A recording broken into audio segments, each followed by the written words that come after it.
ये जो लोग विभिन्न प्रदेशों से और यहाँ तक कि विश्व के कोने कोने से आए, वो किसी राजनीति से प्रेरित होकर के नहीं आए। वो आस्था से, धर्म से और अपने देश, अपनी मातृभूमि से जुड़े हुए हैं, इसलिए वो यहाँ पर आए।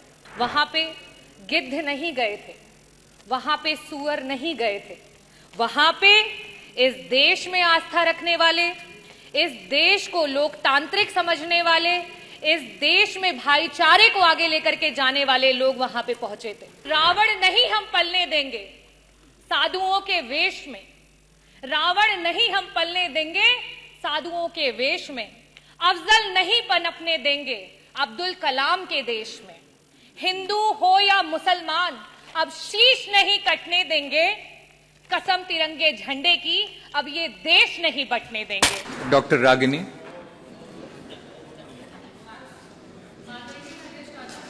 मैं आपका आभार व्यक्त करना चाहूंगी कि आपने 2025-26 के बजट की चर्चा पे मुझे बोलने का अवसर दिया।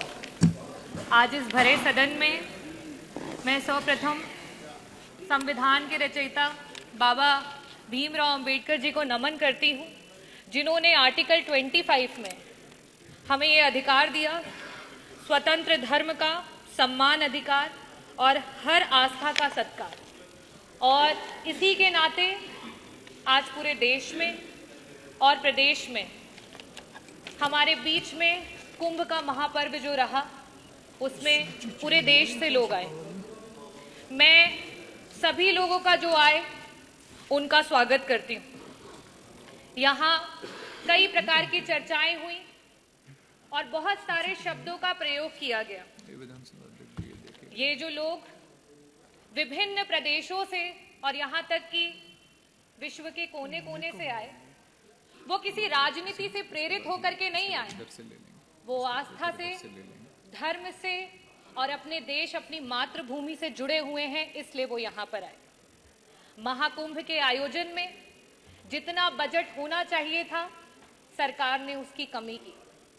महाकुंभ में जो सुविधाएं हमारे लोगों को देनी चाहिए थी, सरकार ने उसकी कमी की। वहां पे गिद्ध नहीं गए थे, वहां पे सूअर नहीं गए थे, वहां पे इस देश में आस्था रखने वाले, इस देश को लोकतांत्रिक समझने वाले, इस देश में भाईचारे को आगे लेकर के जाने वाले लोग वहां पे पहुंचे थे। मैं इस सदन में आज बहुत सारी चर्चाएं हुई, बहुत सारी बातें कही गई। बजट की जबकि चर्चा होती है तो बजट में किस तरीके से डिवीजन होता है उसकी बात होती है। अभी सत्र में कुछ दिन पहले बात हुई कि अंग्रेजी में विधायकगण अपने भाषण दे सकते हैं, लेकिन जब आपके बजट में एलोकेशन की बात आती है, शिक्षा की बात आती है, जो हमारे बच्चे प्राइमरी स्कूल में पढ़ रहे हैं, जिनकी नींव अंग्रेजी से शुरू नहीं होगी, तो वो आगे जाकर के आपके अंग्रेजी में दिए हुए भाषणों को नहीं समझ पाएंगे। लेकिन आप क्या काम कर रहे हैं? जहां 15% कहीं आपकी सरकार बजट दे रही थी, आज शिक्षा में वो बजट गिरा करके 13% पे आ चुका है। ये स्थिति है। अगर मैं बात करूं स्वास्थ्य की, क्योंकि मंत्री जी यहाँ बैठे नहीं है, जब स्वास्थ्य पे जब विपक्ष चर्चा करने की कोशिश करता है, मंत्री जी उत्तेजित हो जाते हैं। शायद इसीलिए हो जाते हैं क्योंकि स्वास्थ्य पे मात्र 6% का बजट दिया गया है, और इस 6% के बजट में भी मंत्री जी 40% का बजट पिछले जो बजट में था एलोकेटेड, उसको इस्तेमाल नहीं कर पाए। अगर हम बात करें ग्रामीण अंचल की, जो उत्तर प्रदेश की 60-70% की आबादी है, अगर हम उसमें बजट के एलोकेशन की बात करें तो मात्र 4% का बजट है, जो 8 करोड़ 8 लाख की आप बात करते हैं, 8 लाख करोड़ की बात, 8 लाख 8 हजार करोड़ की बात करते हैं, उसमें मात्र 4% का बजट दिया गया है। और सबसे बड़ी नाइंसाफी अगर इस सरकार में कोई झेल रहा है तो वो हमारा किसान है। पूरे देश का एवरेज औसत अगर निकाल लिया जाए तो बाकी प्रदेशों में जहां किसानों को 6% का बजट मिल रहा है, वहां उत्तर प्रदेश की सरकार में मात्र 3% का बजट है जो हमारे किसानों को दिया जा रहा है।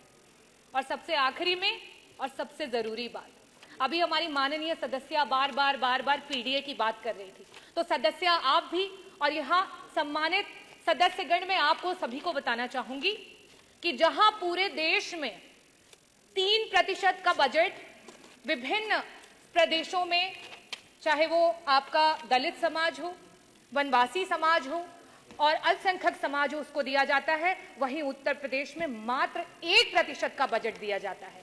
और उस 1% के बजट में भी आपका 30% का बजट ऐसा धरा का धरा ही रह जाता है, विभाग उसको इस्तेमाल ही नहीं कर पाता है।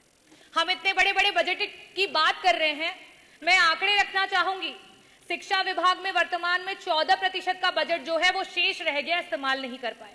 स्वास्थ्य में 40% का बजट ऐसे ही रह गया, उसे इस्तेमाल नहीं कर पाए। आवास में 46% का बजट रह गया, जिसे इस्तेमाल नहीं कर पाए। SC ST माइनॉरिटी में 30% का बजट है, जिसे इस्तेमाल नहीं कर पाए। अगर हम सिंचाई एवं बाढ़ नियंत्रण की बात करें, 35% का बजट है, जिसे इस्तेमाल नहीं कर पाए। अगर हम ट्रांसपोर्ट और PWD की बात करें, 6% का बजट है, जो पुराना बजट है, जिसे आप इस्तेमाल नहीं कर पाए। समाज कल्याण के मंत्री जी यहाँ बैठे हैं, 23% का बजट आज ऐसे ही पड़ा हुआ है, उसे इस्तेमाल नहीं कर पाए। कृषि विभाग वैसे ही 4% किसानों को दिया जा रहा है बजट में से, उसमें से भी 10% बजट ऐसे ही धरा का धरा रह गया, उसे इस्तेमाल नहीं कर पाए। तो मैं बजटों पे बहुत बातें नहीं करूंगी, क्योंकि जो पुराना है उसे ही नहीं इस्तेमाल कर पाए, तो बड़े बड़े बजटों का क्या हवाई लूटी जाए।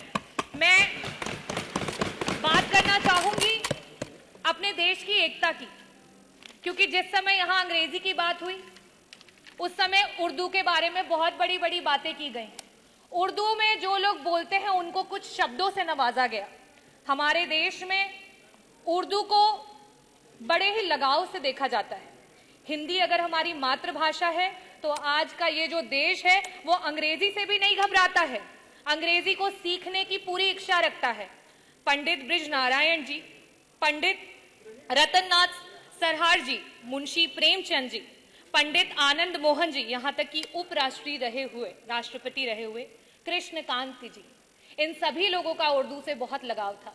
तो क्या इनके लिए भी उन्हीं शब्दों से नवाजा जाएगा? मैं आखिरी में सिर्फ यही कहना चाहती हूँ, ये विकसित देश है, ये प्रगतिशील देश है और ये युवाओं का देश है, और युवाओं की यही आवाज है कि रावण नहीं हम पलने देंगे साधुओं के वेश में, रावण नहीं हम पलने देंगे साधुओं के वेश में, अफजल नहीं पनपने देंगे अब्दुल कलाम के देश में, हिंदू हो या मुसलमान अब शीश नहीं कटने देंगे, कसम तिरंगे झंडे की अब ये देश नहीं बंटने देंगे। जय भीम, जय भारत। बहुत बहुत ये जो लोग विभिन्न प्रदेशों से और यहाँ तक कि विश्व के कोने कोने से आए, वो किसी राजनीति से प्रेरित होकर के नहीं आए, वो आस्था से, धर्म से और अपने देश, अपनी मातृभूमि से जुड़े हुए हैं, इसलिए वो यहाँ पर आए। वहां पे गिद्ध नहीं गए थे, वहां पे सुअर नहीं गए थे, वहां पे इस देश में आस्था रखने वाले, इस देश को लोकतांत्रिक समझने वाले, इस देश में भाईचारे को आगे लेकर के जाने वाले लोग वहां पे पहुंचे थे। रावण न्यूज नेशन अब व्हाट्सएप पर खबरों की ताजा अपडेट के लिए न्यूज नेशन के इस QR कोड को स्कैन करें।